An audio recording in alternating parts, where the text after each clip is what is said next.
Olá a todos, espero que todos estejam bem. Primeiramente, eu queria agradecer a equipe do Qualitas e o pessoal que organizou essas noites acadêmicas pelo espaço, né, direcionado para a gente discutir um tema tão importante, tão fundamental, que ainda está bem no início de uma conversa na medicina veterinária, mas na medicina humana já vem sendo amplamente discutido, abordado. E o fato de da gente ter um direcionamento mais para graduação, às vezes um início de uma formação, me deixa muito satisfeito de poder fazer essa conversa com vocês, porque são conceitos que a gente não estuda, não aborda na graduação, são conceitos que a gente não costuma entrar em contato. Então, conversar com vocês a respeito disso, nesse momento, né, de formação, é muito satisfatório. E o papo hoje aqui é bem, assim, amplo, conceitos gerais, a gente não consegue, pelo tempo mesmo, adentrar em aspectos mais profundos, mas eu espero, assim, com essa conversa de hoje, colocar uma sementinha na cabeça de vocês para que vocês possam olhar para os nossos pacientes, para o nosso atendimento de uma forma diferente. E aqui, assim, rapidamente falando um pouco da minha evolução, do meu caminho, esse é um QR Code que eu deixei disponível com os meus contatos. Se vocês quiserem escanear, fiquem à vontade. Minha formação, se tiverem alguma dificuldade em entrar em contato comigo, por favor, solicitem ao pessoal do Qualitas, que a gente conversa. Eu sou super aberto a dúvidas. Então, fiquem à vontade para a gente conversar depois, e esse é o intuito, né?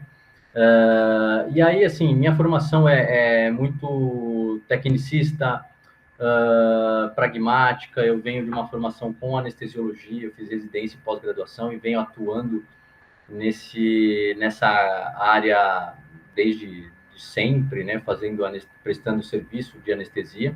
E com o tempo eu vinha percebendo que, primeiro, que nossos pacientes estão, né, com expectativa de vida cada vez maior.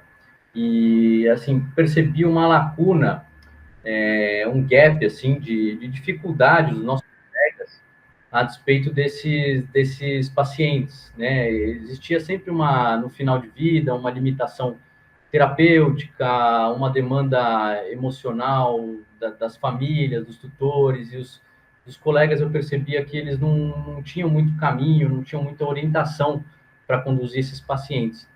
E primeiro eu fui atrás de um processo mais específico de dor, fiz uma especialização em controle de dor, e depois caí no cuidado paliativo, em medicina humana. E aí minha mente realmente se expandiu, eu entrei em contato com temas diversos, assim, coisas que eu nunca tinha nem ouvido falar, e como eles têm um trabalho muito focado na parte educacional, porque realmente existe muita incerteza de como, quando, por que indicar o cuidado paliativo, né? E aqui, na medicina humana, eles tentam se afastar de conceitos assim, né, que a gente vem com um modelo mental meio impregnado do que o cuidado paliativo ele é quando não tem mais o que fazer, né? De que é algo relacionado estritamente com o fim de vida, próximo do momento de morte, né? Ou ainda, quando a gente fala em termos populares de vamos fazer um paliativo aqui, né? Que seria uma coisa meio rústica, meio temporária e não resolutiva, né?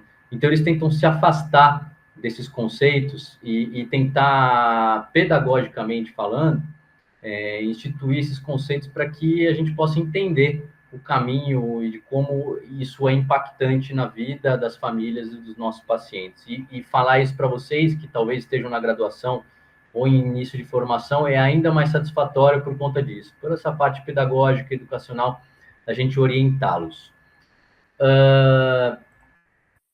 E a gente começa justamente falando sobre o modelo mental, né? O que a gente tem, do que é cuidado paliativo, de quando fazer. A palavra paliativo, inclusive, se for pensar na etimologia da palavra, da origem, ela vem de palio, né? Palio era dos povos antigos era uma manta de proteção, e quem cunhou esse termo de cuidado paliativo tinha esse intuito, né? De estabelecer uma proteção, um cuidado ao nosso paciente. Então por isso essa tentativa de desvincular o cuidado paliativo ao tempo de final de vida, a quando não tem mais o que fazer. E eu começo essa conversa primeiro com esse gráfico aqui, e é um gráfico amplamente estudado em aulas de cuidado paliativo, especializações, e ele está assim, nos diversos órgãos, né? Na OMS você consegue encontrar, na ANS, na própria ANCP, que é a Agência Nacional de Cuidado Paliativo. Então você consegue encontrar isso com uma forma convencional. E eu vou tentar só parar para explicar um pouco para vocês entenderem como logo aqui, graficamente, a gente consegue entender um pouco o modelo. Aqui, logo no início, no diagnóstico, vocês podem perceber que a demanda por modificação da doença, ou seja, pensar em cura, tratamento modificador de doença, ela é alta, né? E com a evolução de curso da doença, né, quando a doença se torna mais crônica, mais complexa, mais grave, a demanda por suporte e cuidados, que aqui se encaixa o cuidado paliativo, ela começa a crescer. E até o momento que a demanda por suporte, cuidados, ela ultrapassa, talvez, o olhar para a cura, e aqui muito próximo à morte. Então, logo de cara, a gente consegue perceber que ao diagnóstico, é claro que a gente vai ter um olhar específico para a cura, mas logo no diagnóstico, a gente já tem que ter um olhar para suporte e cuidados. Né? E ao longo do curso da doença, vocês conseguem ver que o cuidado paliativo, ele não compete com o tratamento de doença, né? Ele vem junto. Em certo momento, inclusive, a gente pode aumentar a busca por cura e também aumentar a busca por suporte e cuidados. Né? Então, isso é muito interessante. Cara, já deixa esse aspecto no sentido de não é referente ao fim de vida. Ele pode ser estabelecido logo ao diagnóstico. E esse gráfico de baixo também a gente consegue exemplificar esse tempo, né, e esse modelo de quando instituir o cuidado paliativo, olhando para as doenças. Isso aqui é um gráfico de curvas de doenças, tá? Também amplamente divulgado. Essas linhas azuis aqui em cima, elas nos dizem respeito a neoplasias, câncer. Então, vocês percebem que logo no diagnóstico, a função dos nossos pacientes ela é boa. São pacientes praticamente saudáveis. E ao longo do curso da doença neoplásica, esse paciente se mantém, de repente, ele tem uma queda importante e já não tem retorno de função. Né? Assim como doenças orgânicas, cardiológicas, pulmonares, representadas por esse vermelho um pouquinho mais claro. Logo no diagnóstico, a gente tem uma função já não tão preservada, né? Então, esse paciente vai ter crises, né, que provavelmente ele vai ter que passar por serviço hospitalar ao longo da vida, e no retorno ele já não retorna com a função tão boa, né? E isso vai ao longo do curso da doença até o momento de morte. E essa linha representativa aqui, vermelha mais escura, são as doenças neurológicas, com Alzheimer e disfunções cognitivas. Percebem que logo no diagnóstico as funções já não estão preservadas, ele vai tendo uma evolução até o momento realmente de fim de vida. Com essas curvas, a gente consegue perceber que as doenças têm momentos, têm evoluções, têm instabilidades, têm estabilidades. Né? E quando a gente pensa em cuidado paliativo, em olhar o paciente como um todo, em suporte, cuidados, a gente não precisa olhar só para este momento de doença, né? Que é no fim. A gente olha para cá como um todo. E isso sim é cuidado paliativo, e não é bom senso. Muito na medicina humana, às vezes eles tentam se afastar desses conceitos de que cuidado paliativo é um momento de final de vida, é um bom senso, é um abraço, né? Você está junto do seu paciente. Ele é muito mais do que isso, né? Ele é um olhar de âmbito geral, né? E a gente pode perceber, agora, entrando realmente em contato com as definições, né? Em 2002, a Organização Mundial de Saúde redefiniu o conceito, né, do Mundial dos Cuidados Paliativos. Em 2017, ela atualizou. E é um conceito que a gente tem até hoje, e ele já tem sua maioridade, já tem mais de 20 anos. E eu peço para vocês terem atenção a algumas palavras e temas específicos. Né? Então, o cuidado paliativo ele é uma abordagem, começa por aí. Ele é um método, ele é uma técnica, ele não é bom senso. Que melhora a qualidade de vida de seus pacientes e familiares que enfrentam doenças que ameacem a vida. Então, são doenças graves, complexas, e não necessariamente elas estão em seu curso final. Elas podem estar no seu diagnóstico, elas ameaçam a vida, elas são complexas, elas são sofridas. Então, o cuidado paliativo ele pode ser instituído nesse momento. Ele previne e alivia o sintoma, o sofrimento, através da identificação precoce, avaliação correta e tratamento de dor e outros problemas físicos, psíquicos, sociofamiliares e espirituais. Então, ele previne e alivia o sofrimento. A gente percebe que dentro do sofrimento estão as doenças, né? Mas o sofrimento ele envolve um âmbito muito mais geral. O sofrimento ele envolve sintomas físicos, ele envolve muitos aspectos de controle de dor, de problemas psíquicos, sociofamiliares, espirituais, que o cuidado paliativo acaba enfrentando e lidando com isso, e como isso tem impacto direto no curso e evolução dessas doenças. E quando a gente começa a olhar para o sofrimento em camadas, a gente começa a dissecar esse sofrimento, a gente consegue enxergar vários âmbitos que a gente pode atuar dentro do cuidado paliativo. E o primeiro deles seria o físico, né, que seriam os sintomas, realmente. E isso a gente tem íntimo contato, isso está muito presente na nossa rotina. E são sintomas, né, inespecíficos, como dor, dispneia, constipação, fome, sede, são sintomas de náusea, né, que acometem nossos pacientes no decorrer das doenças e que eles estão presentes dentro de um âmbito geral de sofrimento. E esse estudo já nos coloca com impacto grande quando a gente passa a olhar para os sintomas, né? Esse estudo é do VCO, é uma revista de bastante impacto estatístico, e ele comparou dois grupos, um grupo controle, que eram pacientes, né, um grupo de pacientes com câncer metastático, e um grupo de intervenção com pacientes com o mesmo tipo de câncer e populações semelhantes, só que, logo no início, era estabelecida uma estratégia de controle de sintomas, somente isso. Eles perceberam, comparando esses grupos, que o grupo de intervenção, obviamente, teve um melhor controle de sintomas, mas mais do que isso, diminuiu as visitas ao serviço hospitalar, melhorou a qualidade de vida e teve maior sobrevida nesses grupos. E a gente está falando só de olhar para sintomas, né? Não estamos nem falando de situações emocionais, sociais, psíquicas, a gente só está falando de controle de sintomas e como isso tem impacto. E, de novo, aqui não é bom senso, é o VCO falando. É abordagem, é técnica. Aqui vocês podem perceber uma gama enorme de sintomas dentro de doenças graves. Aqui a gente tem as prevalências dos sintomas dentro dessas doenças mais complexas. Vocês podem ver aqui no câncer, por exemplo, a maior prevalência é de dor. A gente tem também fadiga como segunda maior prevalência. Mas olha que interessante, aqui em doenças obstrutivas pulmonares crônicas, né? A gente tem como maior prevalência, sim, falta de ar. Mas a gente tem um outro aspecto aqui, com prevalência, boca seca, sede. Alguém olha para isso? Ninguém pensa nisso quando a gente está dentro de um tratamento, de um atendimento, né? Constipação, sono, fadiga, situações que às vezes os tutores chegam e nos relatam e que a gente não dá atenção, né? Alguém olha para quando o tutor fala, meu animal está dormindo um pouco menos. Então, uma abordagem ampla e um cuidado específico, uma estratégia específica para controle desses sintomas, tem impacto direto na evolução e um impacto positivo.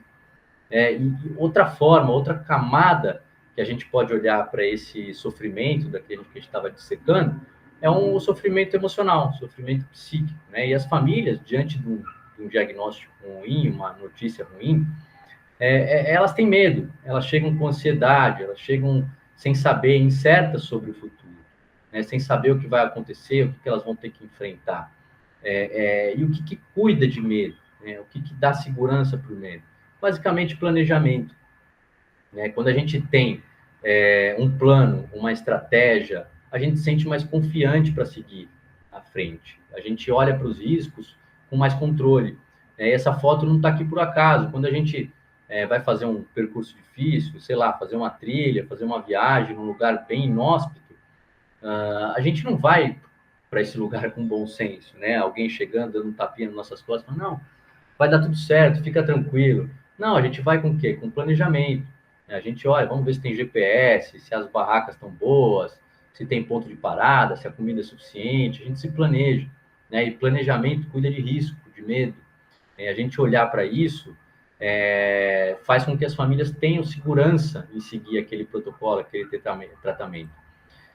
E falando sobre isso, né, em planejamento e instituição de cuidado paliativo, esse estudo aqui do New England, para quem não conhece, New England é um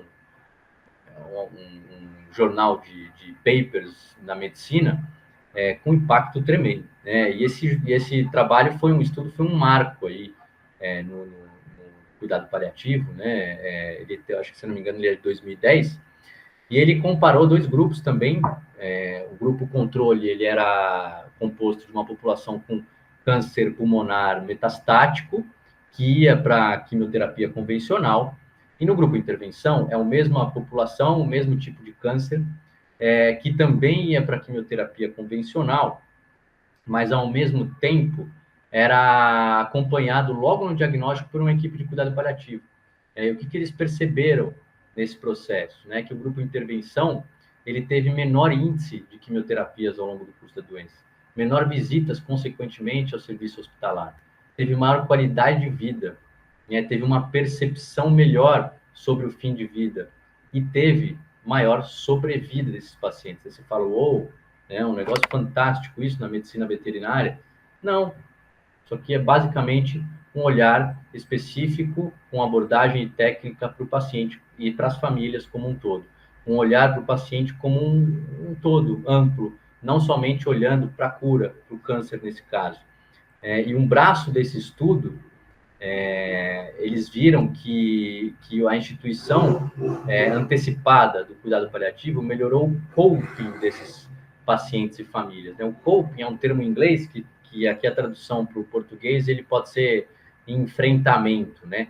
Eu não gosto muito dessa tradução porque enfrentar um problema é uma forma de lidar, mas tem outras, né? Então eu acho que coping como tradução seria melhor, seria uma forma de lidar.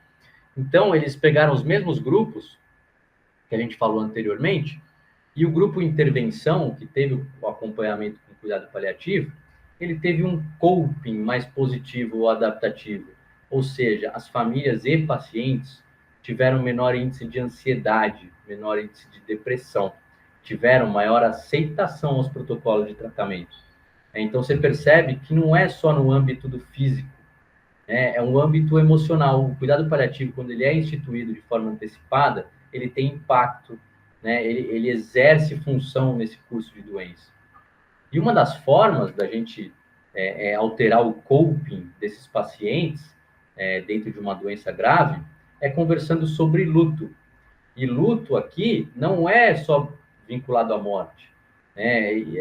Luto aqui a gente pode falar sobre uma quebra de expectativa. Aqui eu trago o conceito da psicologia, né? Não é nem da veterinária ou da medicina. E isso a gente não vê, infelizmente, na graduação. Né? E o luto, como uma quebra de expectativa, uma quebra de planejamento, ele traz uma série de sensações. E quando as famílias chegam no nosso atendimento com uma notícia ruim, independente se estiver próximo ou não à morte, a um fim de vida, essas famílias entram em luto. Né? E o luto não precisa ser, como eu disse, vinculado a um processo de fim de vida. Ele pode ser uma perda de alguma coisa, a perda de um documento, uma perda de uma viagem que você ia fazer e não vai fazer mais. Então, a gente tem uma expectativa e essa expectativa é quebrada. E logo a gente entra em luto, e isso é normal, isso é saudável. Né? E o luto aqui, pela psicologia, a gente pode falar que o luto é uma ambivalência entre um sentimento de medo e esperança. Né? E medo e esperança são sensações que todo profissional da saúde deveria reconhecer. Né? E voltando aos exemplos de luto que eu falei, uma perda de documento, uma viagem, o que acontece quando a gente perde um documento ou uma viagem? A gente entra numa sensação meio de medo, de orientação para a perda. A gente fala, ai meu Deus, perdi aquele documento. E agora, o que eu vou fazer? Ou não vou mais conseguir fazer aquela viagem. Poxa, eu tinha planejado há tanto tempo, guardei dinheiro.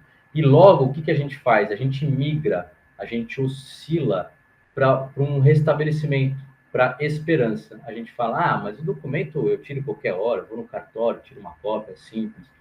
A viagem eu posso fazer em outro momento, ainda bem que não deu certo agora, porque eu estava atrapalhado. Então, essa oscilação de um lado para o outro, ela é adaptativa. ela é positiva e ela é saudável. E quando a gente não olha para esses aspectos, a gente está deixando passar um monte de coisa.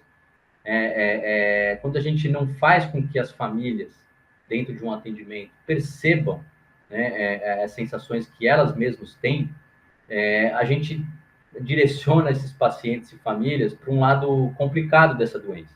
Eu posso passar um exemplo aqui para vocês, um exemplo bem caricato, mas pega um gato doente renal, de 27 anos, com aquela tutora que tem 127. Esse gato chega para vocês com uma creatinina de 53, né? Um gato que está muito próximo ao seu fim de vida. E a gente, logo nesse momento, tem medo, né? Porque a gente fala, ai meu Deus, como é que eu vou fazer e tal. E às vezes esses tutores chegam para a gente e falam assim, não, doutor, fica tranquilo, eu vou fazer um chazinho de boldo com gengibre e ele vai ficar bem, né? O que esse tutor está demonstrando para a gente? Plena esperança, né? E o que a gente está sentindo? Ai, meu Deus, ele não entendeu nada. O que eu vou fazer agora? A gente está sentindo medo. E aqui não há comunicação possível, né? Então, a gente tentar, e é o que a gente faz geralmente, né? A gente tentar colocar esse tutor no curso, né, da seriedade, da realidade da doença, a gente faz com que ele expresse ainda mais esperança, né? Então a gente fala, não, você não está entendendo a gravidade do caso, né? E eles respondem para a gente com o quê? Com mais esperança. Não, doutor, você que não está entendendo, vai ficar tudo bem, eu sempre faço isso, né? Então, a gente olhando para isso e não percebendo esse curso, luto dos tutores, a gente não faz com que eles tenham consciência da gravidade da doença, né? Quando a gente consegue fazer com que os tutores oscilem de um lado para o outro, de um lado para o outro, do medo para a esperança, da esperança para o medo, a gente faz com que eles tenham consciência de prognóstico, eles tenham consciência da gravidade, que eles possam torcer pelo melhor, né? Mas se vier o pior, eles estejam preparados para isso. E uma forma da gente fazer isso é através da comunicação. Isso é um módulo inteiro dentro do cuidado paliativo, que a gente precisaria de muitas horas para estudar e conversar, mas basicamente ele se expressa por uma escuta de qualidade e uma sintonia emocional. Você pegar esses sentimentos de medo, de esperança e outras questões que possam aparecer no atendimento e não rechaçar, e não afastar. Realmente validar aquela expressão e fazer com que os tutores tenham uma certa confiança e se sintam num lugar seguro para poder atuar e sentir o curso do natural dessa doença, né? E o New England, por exemplo, aquela revista que a gente estava falando, eles têm diversos vídeos, né, falando sobre procedimentos.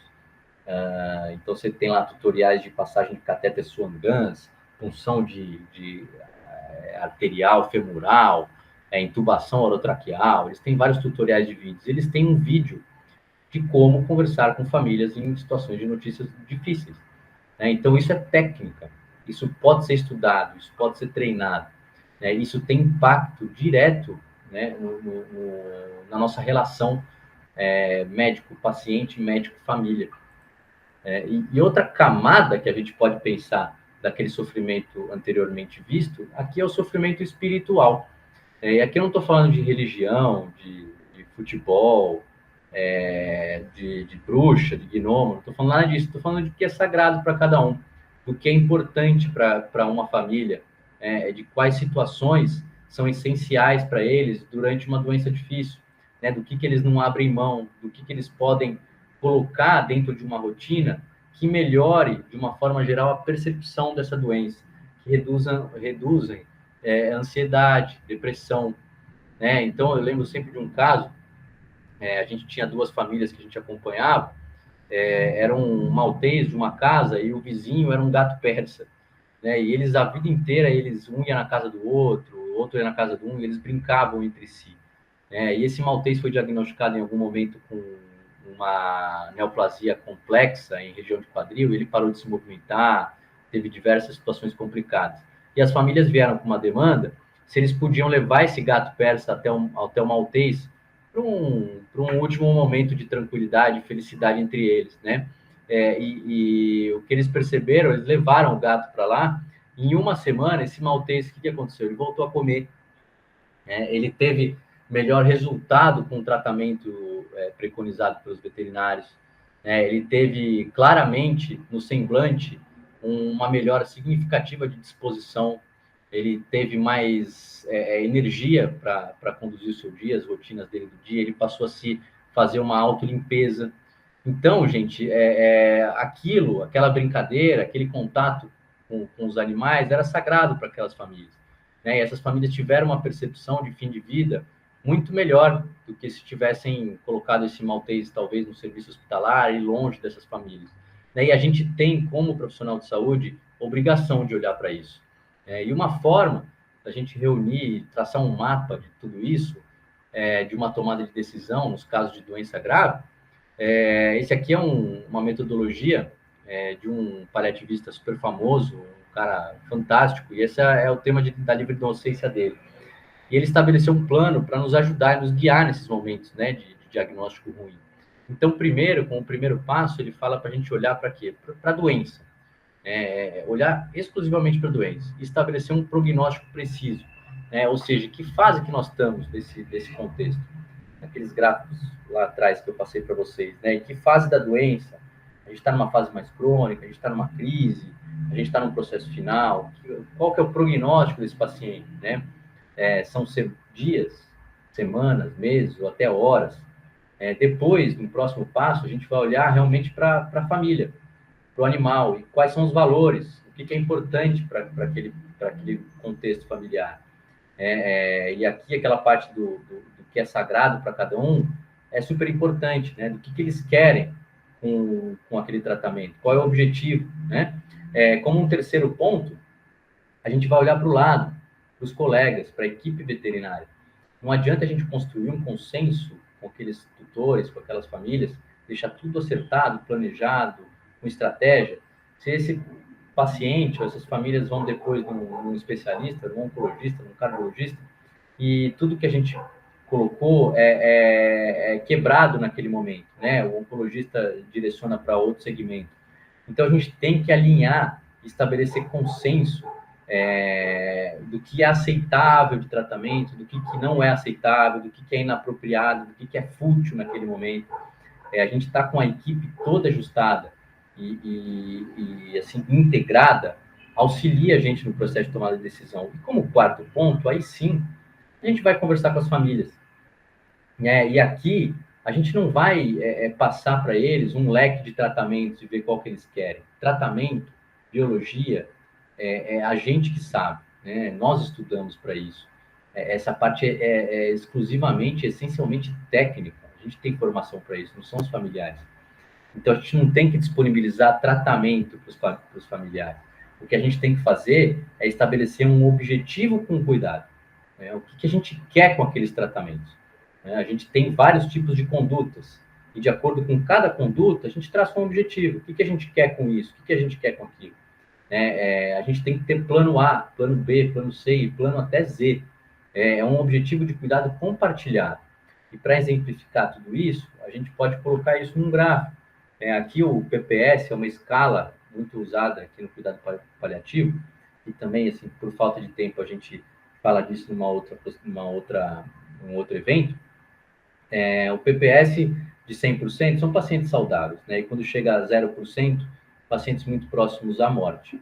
Então, vocês percebem que quando o PPS vai diminuindo e caindo ao longo da doença, a demanda por cuidado paliativo vai aumentando.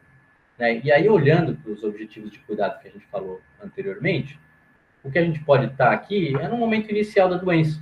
Né? Aqui a gente olha para esse objetivo de cuidado, aqui logo próximo ao diagnóstico, que a gente vai olhar basicamente para tratamento e cura, olhar para essa doença e buscar aspectos que possam nos auxiliar no processo de cura. Seguindo um pouco adiante, a gente pode olhar para essa doença, talvez não com tanto ímpeto para a cura, olhar mais para o sofrimento. A gente pode buscar a cura, mas desde que não haja sofrimento. Isso é um objetivo de cuidado. E aqui, mais olhando para o fim de curso de doença, aqui a gente pode ainda olhar para uma cura, desde que não haja sofrimento, e quando a morte chegar, que ela seja o mais digna e natural possível. E traçando assim um paralelo, neste momento, se a gente está pensando basicamente em sofrimento, uma intubação, uma reanimação, né, uma hemodiálise, não serve para a gente. Aqui é fútil, né, aqui é inapropriado. Né? Agora, olhando para trás, neste momento, que a gente também não pensa em sofrimento, mas é um momento anterior do curso da doença, uma intubação, uma reanimação também não vai nos ajudar, mas talvez uma transfusão de sangue, um antibiótico, uma diálise, talvez ajude. Né? E aqui, olhando bem lá no início, aqui sim, a gente vai olhar para a cura, intuba, ventila, passa catéter. Né? Então, são vários objetivos dentro de um curso de doença que, se a gente tiver estabelecido e bem direcionado com os tutores, a doença anda num curso mais natural. Né? Voltando um pouco, e para a gente fechar os conceitos aqui e tentar, é uma aula rápida, gente, então espero que esteja assim, claro, essas questões que eu estou aqui conversando com vocês. O cuidado paliativo não é sinônimo de terminalidade e não está relacionado com prognóstico, né? Ele não é para o final de vida, né? Ele não é relacionado ao tempo. Ele é uma abordagem de cuidado ao sofrimento de paciente familiar em presença de doença ameaçadora de vida. Né? Ele olha para quê? Para o sofrimento, e não só para a doença. Ele olha no âmbito geral, em doenças que ameacem a vida. Pode ser realizado por profissionais não especializados e equipes altamente especializadas, desde que desenvolvam conhecimento, habilidades e competências para tal. Então, ele pode ser preconizado, ele pode ser direcionado por profissionais não necessariamente especializados. Então, todo mundo pode ter um olhar específico no âmbito geral para o nosso paciente. Passando rapidamente também, aqui é Cicely Saunders, ela é uma médica que iniciou os passos aí, os estudos sobre cuidado paliativo. Ela buscou conhecer e estar junto de pacientes em final de vida, que eram esquecidos nos hospitais, lá na década de 40, Segunda Guerra Mundial, e passou a estudar e descrever um termo que ela chamava de dor total, né? Que a dor ela não é exclusivamente física, ela é emocional, ela é social, ela é espiritual.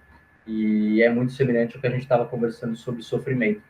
E ela escreveu, publicou muitos artigos, muitos livros a respeito do cuidado paliativo e iniciou todo esse processo. Em 67, ela fundou um hospice. O hospice é um lugar que cuida de pacientes com doenças graves e faz um cuidado integral desses pacientes. Ela fundou o primeiro, que é o St. Christopher's, que existe até hoje e tem hoje diversos hospices espalhados pelo mundo. E eu vou encerrar a nossa conversa com um caso clínico que eu participei e assim eu participei ainda sem formação. Eu fiz um cuidado paliativo, foi meu primeiro paciente e mesmo sem saber o que era o cuidado paliativo, né? Eu trouxe ele porque ele exemplifica muito do que a gente faz, de como é que é a conduta, né? O Mike, ele era um labrador que foi um procedimento cirúrgico e eu fui chamado para isso, né, para anestesiá-lo. Ele tinha um diagnóstico de sarcoma perianal, uma formação bem amplificada, e a gente ia fazer a retirada dessa formação, mas num intuito não curativo, né, meio higiênico, de dar conforto, porque estava ulcerado, sangrando, e não tinha margem para a gente retirar toda essa neoplasia, né? E no momento do atendimento, eu fui saber que o Mike, ele era do Lucas. E o Lucas era uma criança com espectro autista de forma grave, eu não lembro dos níveis, como é que a gente define, mas ele ganhou o Mike com 4 anos, ele só passou a falar depois que teve esse vínculo estabelecido com o Mike. Por fim, a gente fez a cirurgia, deu tudo certo, mas a psicóloga do Lucas entrou em contato conosco e falou, nos orientou que o Mike não poderia evoluir para a morte em pouco tempo, porque ela precisava trabalhar com o Lucas, né? Ele ia ter um decréscimo no desenvolvimento dele importantíssimo. Então a gente fez toda uma construção em equipe de um cuidado assertivo para o Mike. Primeiro eu atuei ali em controle de dor, eu entrei com óleo de cannabis, entrei com amantadina, gabapentina, A gente conseguiu manejar, depois entrei com corticosteroides. O Mike teve também algum problema de dispneia, náusea, algum momento do curso da doença, a gente manejou isso. Ele teve acompanhamento muito íntimo com o acupunturista, também para manejo de dor e um bem-estar geral. Ele foi acompanhado com uma fisiatra, para essa questão de mobilidade, que estava bem ruim. Ele teve alguma perda também de deglutição no curso da doença, teve uma hiporexia, que é uma diminuição da vontade de comer, e uma sarcopenia, diminuição de massa muscular, e a gente teve todo um trabalho. Enfim, o Mike ainda sobreviveu com qualidade por 9 meses, e a psicóloga conseguiu trabalhar o luto, que a gente estava comentando antes, do Lucas, de uma forma antecipada, né? E o Lucas ter esse momento de luto e olhar para o luto, né, nessa ambivalência que eu comentei com vocês, entre medo de perder o Mike e a esperança de estar com ele nesses momentos finais, trouxe o quê? Uma consciência de prognóstico para o Lucas. Né? Ele entendeu a gravidade, entendeu que o Mike estava num curso na terminalidade. E isso trouxe para ele um conforto, trouxe para ele uma segurança do que estava acontecendo.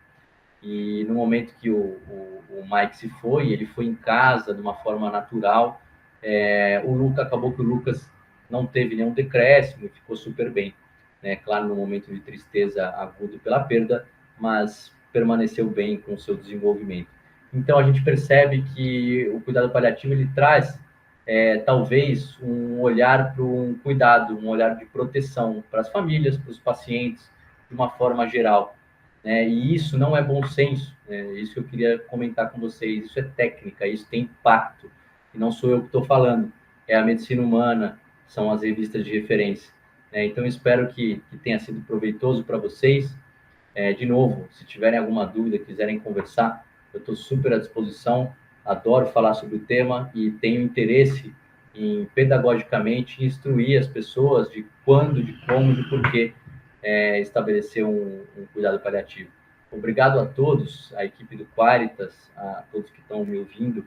Espero que tenham gostado e eu permaneço à disposição. Até breve.